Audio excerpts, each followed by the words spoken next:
In this brief demonstration, in which we examine yet more reasons to upgrade from FrameMaker 7 to FrameMaker 10, we're going to touch on three similar features. The first one is what I call catalog customization. It's basically your ability to radically change the display of your paragraph or character catalog where your styles are located. We're also going to take a look at a new kind of catalog that did not exist before called the table catalog. And in the middle of our demonstration, we're going to look at, I think, one of the most exciting new features FrameMaker 10 introduced, which is the ability to locate and get rid of format overrides with a variation of search and replace. So let's move into the documents themselves. FrameMaker 10 introduces quite a bit of new power in the area of catalogs.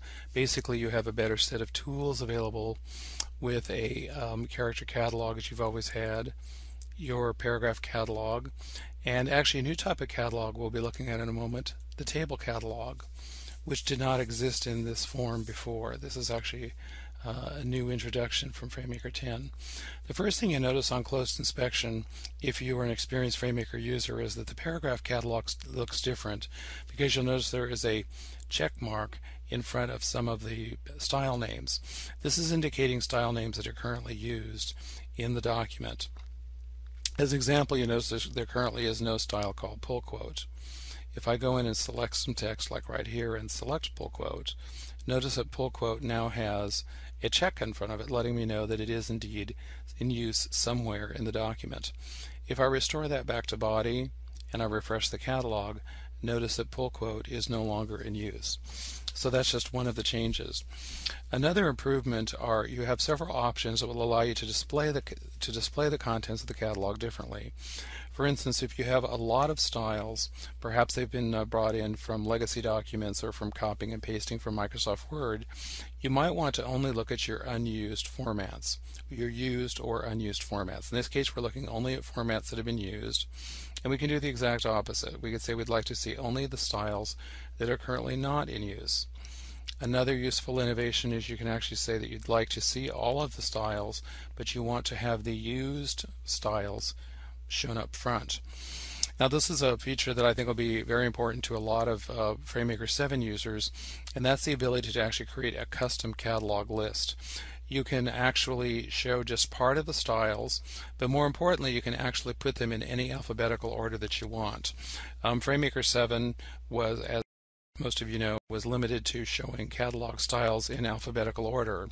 In other words, alpha would appear before bullet, and also before body, simply because you could only display your styles ABC.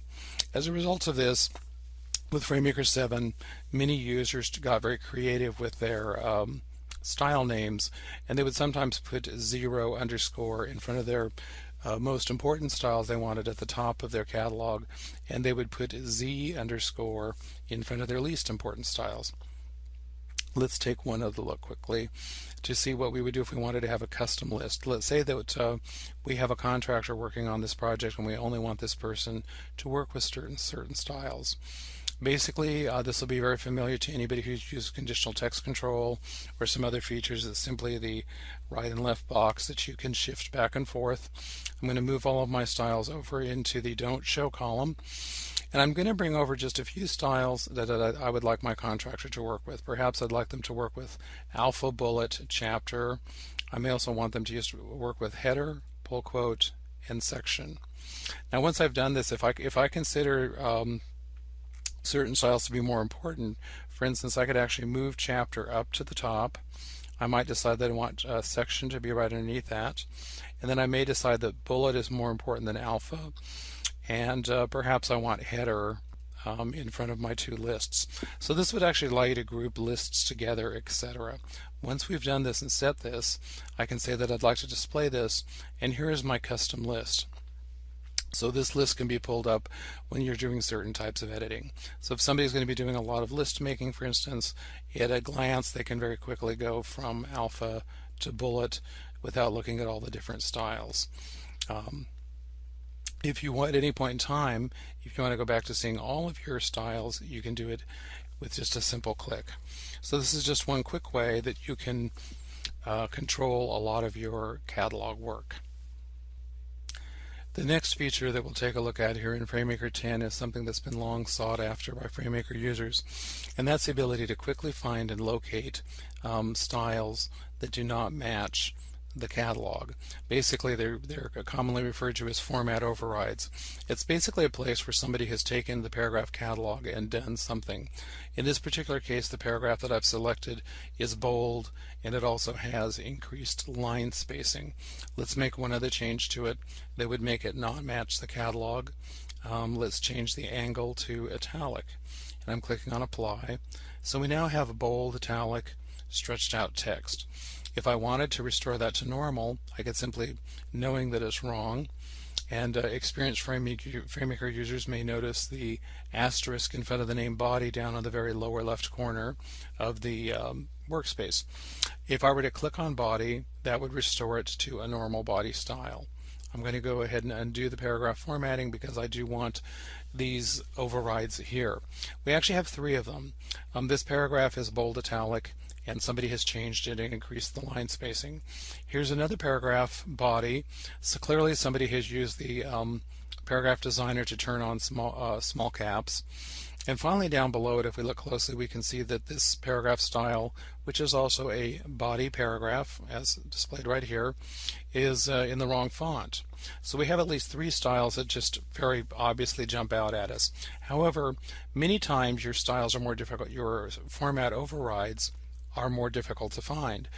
You may have body text that should be the font Arial, and you may have one paragraph that's Helvetica, which looks almost identical. So let me show you how easy this is to fix with FrameMaker 10. FrameMaker 10 has a new feature, and it's basically a variation of find and change. Besides looking for text, there's a host of things that you can look for in FrameMaker. This sometimes seems a bit intimidating to the new user, but they're quite powerful when you get used to all these many things you can look for. And one of them, which is new, is paragraph format override. Notice as I choose this that what it's going to change it to is a remove override, or basically make the text normal. So if I click on find, it has located my first paragraph, which is wrong, and the one that we know is bold italic. And if I simply click on change, that actually instantly made the text go back to normal. Let's go ahead and find the next instance. Here it has found the paragraph that is small caps. We'll simply click on change. Actually, I'm going to go change and find. And it's now jumped it down to the paragraph style that has the wrong font, and we'll click on change. And with those 3 clicks, basically, we have restored this entire page to normal. Not only can you look for paragraph format overrides, but you can also look for character format overrides. That would basically be format overrides on the text level, and it also, this is quite powerful, and boy do I wish I had this when I was in the translation industry. You can also search for table format overrides. Sometimes it's normal and accepted to have a format override in tables, but there are times that somebody has just been playing around and changing margins and doing things like that. So basically this is an incredible time saver, and for those of you that are considering upgrading from FrameMaker 7 to 10, this is certainly one feature that is very easy to help derive return on investment. Let's take a look at one more feature. The final feature that we'll take a look at in this demonstration is the new table catalog. FrameMaker 10 has finally introduced a segregated normal catalog for tables, and here it is. If I unfold it, you'll actually see that, lo and behold, here is an actual real catalog with table names in it. Now, for those of you that might be either new to FrameMaker, or those of you that are using older versions, anything before FrameMaker 10, but certainly FrameMaker 7, FrameMaker 7 users will recall that the way you determined what a table was by going into the table designer, and if you were to select the table, it would tell you the name of it. Now, this always mystified people a bit, and frankly it slowed down training. I've trained hundreds if not thousands of people on FrameMaker, and something that was quite confusing to people was that they would find a paragraph style in a catalog, but when they wanted a catalog for tables, they had to go, most of you know, the table designer, which was used to create the table in the first place. And by pulling down this menu, here are the names of all of the tables, and this was the only way to access a table catalog in FrameMaker 7. So in FrameMaker 7 I could click on this and apply it and make it a format A, for instance. Let's go ahead and restore it back to normal to the activities table. We no longer have to do that because now any table styles that have been established can be done with a simple click of the mouse. You simply have to have your insertion point someplace in the table, and we can change this from an activities table to a format A table to a format B table, which is a little bit different. You can see that the lines got thicker, and finally back to an activities table. So this is quite a time saver because it's just so much easier to get to, and also it's far less confusing. Also, final comment for people who worked with complex projects, if you had a lot of tables, this pull down menu would eventually have a scroll bar in it, and frankly would become rather awkward to use. So table catalogs are one more way that we've not only improved the product to make it easier to use, but it also makes it more logical and more sensible for people who are new to FrameMaker. I think all of these features we've shown you in this brief demonstration sum up many reasons to upgrade from FrameMaker 7 to FrameMaker 10.